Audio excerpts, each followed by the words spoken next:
And this is her revenge, which has hurt so many people.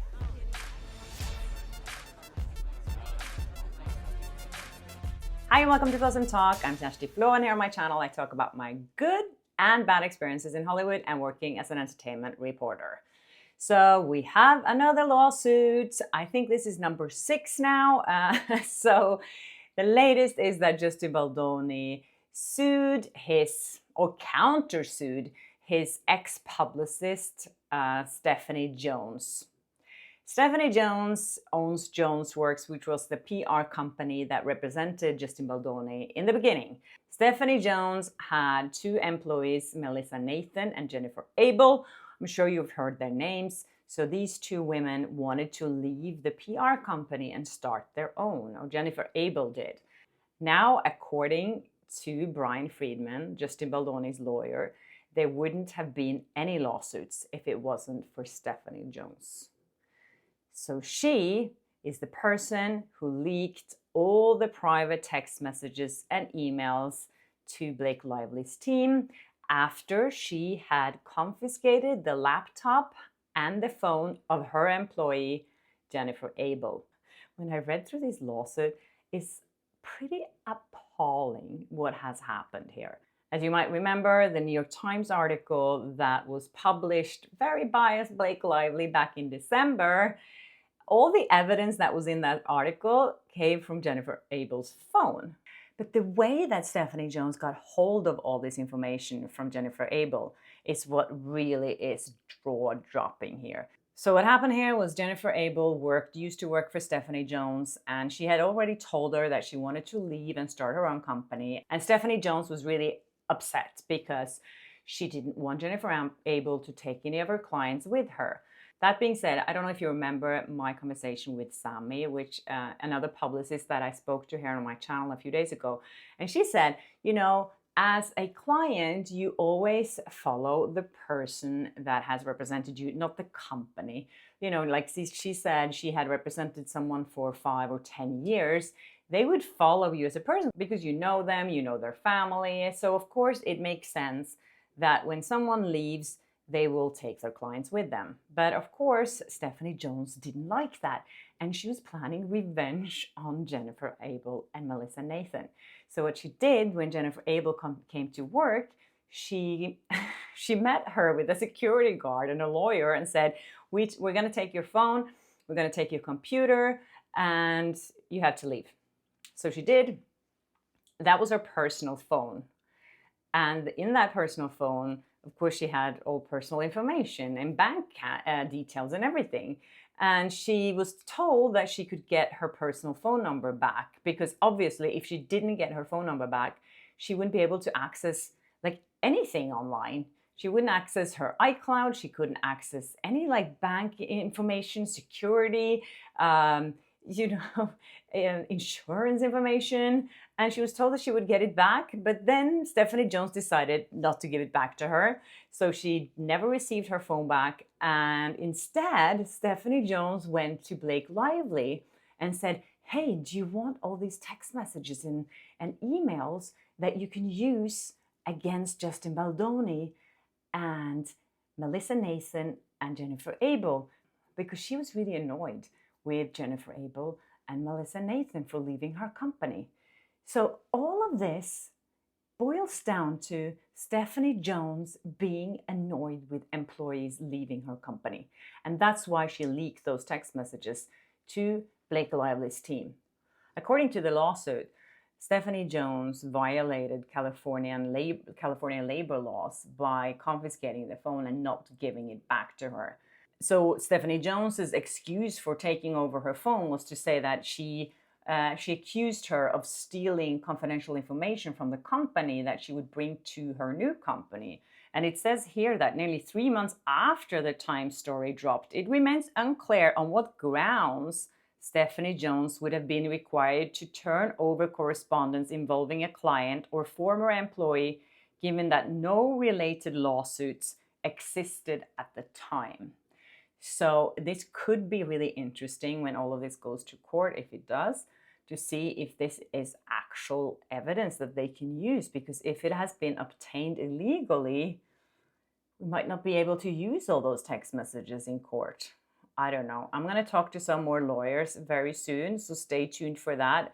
It also says in the lawsuit that as a result of Jones' malicious scheme, Abel's life has been turned upside down. Her career and reputation have been destroyed, her private information leaked, and her email inbox and social media pages filled with a daily stream of death threats and abuse.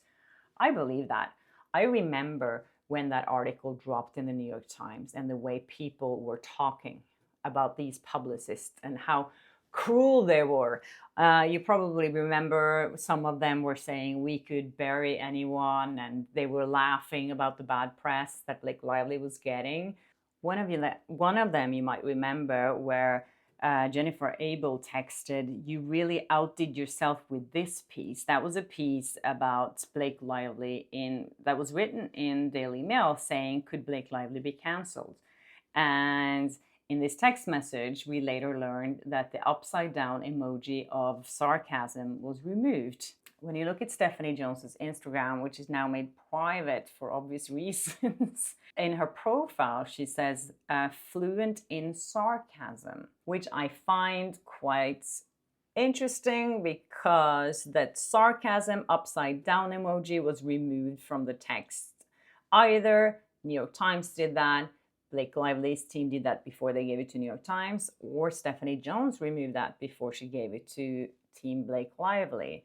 If she's fluent in sarcasm, she knows that that upside down emoji means this is sarcastic. Instead, she used that text to try to destroy her ex-employee, Jennifer Abel. The thing is, Stephanie Jones already had a really bad reputation in Hollywood. There have been articles written about her that she can be extremely rude and extremely pushy, and has been very furious when other clients have left her company or other people have left her company. She's been sending threatening messages to people, and apparently she was acting very threatening to Justin Baldoni and his entire team. According to an article in Puck, which is one of the industry newsletters here, Jones was called an erratic screamer, and she completely lost it when Dwayne Johnson and Lauren Sanchez left as clients. So she has a history as well. It's so fascinating to think that all of these lawsuits now, altogether like $400 million, $250 million, there's so many hundreds of $1,000,000 here at stake. So many people are involved. Basically because Stephanie Jones was so greedy that she wouldn't let her employees leave her and start their own company.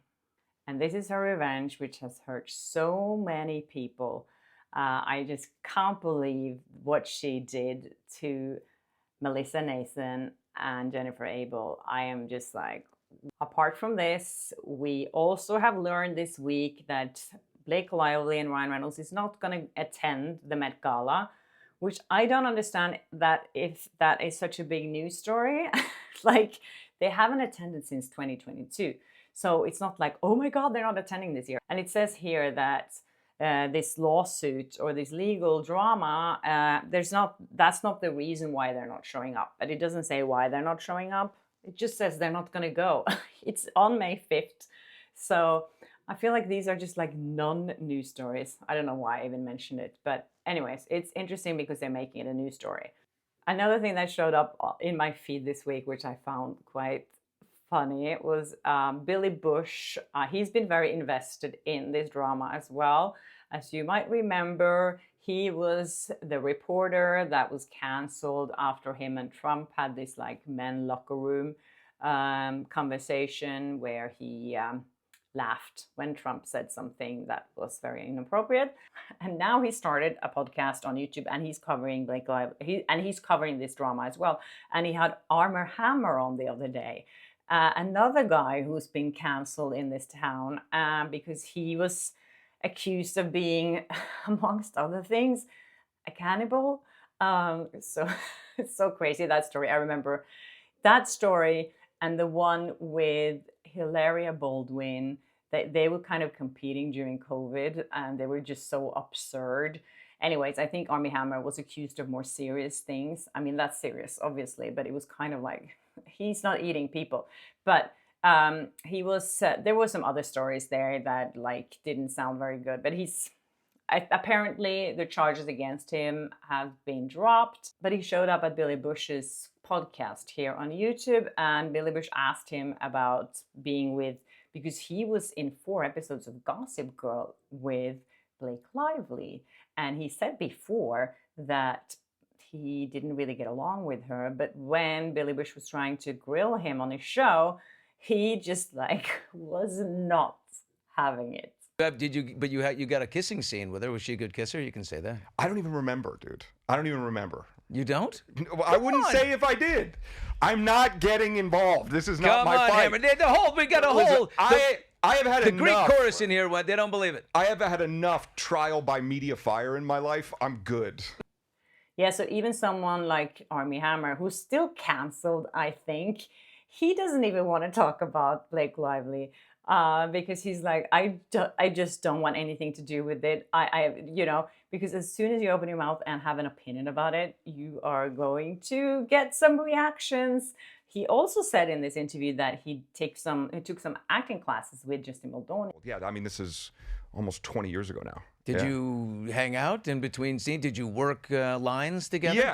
Yeah, we did like some scenes together, I'm sure. Yeah, he seemed like a great guy. I mean, I didn't really know him that well, but I mean...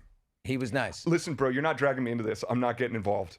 But anyways, also Jenny Slate did an interview recently in The Hollywood Reporter. She is in a new series on FX.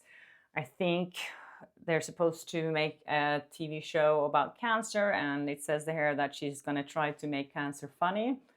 Well, anyways, she was asked, obviously, about Blake Lively, and now she said that she's not even quoted, but it just says here that Slate declines to comment on the ongoing It Ends With Us feud or any of the accusations and counter-accusations her co-star and director Justin Baldoni have been filing at each other. So now she doesn't want to support anyone anymore, just like her co-star Brendan Sklenar. They're just like, we don't want to comment on this. I do understand that, and they're put in a position here, which I think is kind of unfair. And I think that they're all regretting that they jumped on Blake Lively's side so quickly. And now it's backfired big time for all the people who supported her in the beginning, including Colleen Hoover, who's kind of like acted really weird lately on her Instagram.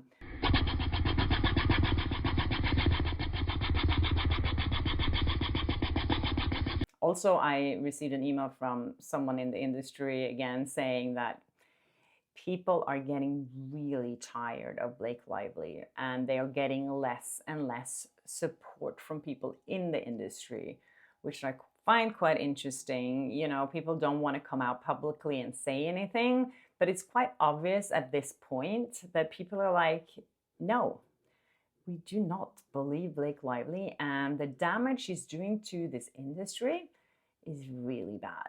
Anyways, that's it for me today. I hope you enjoyed this episode. And if you haven't subscribed yet, please do hit the notification bell and all that stuff. And keep sending me tips and keep commenting and be engaged and like my videos. And yeah, I'll see you in my next episode. Bye.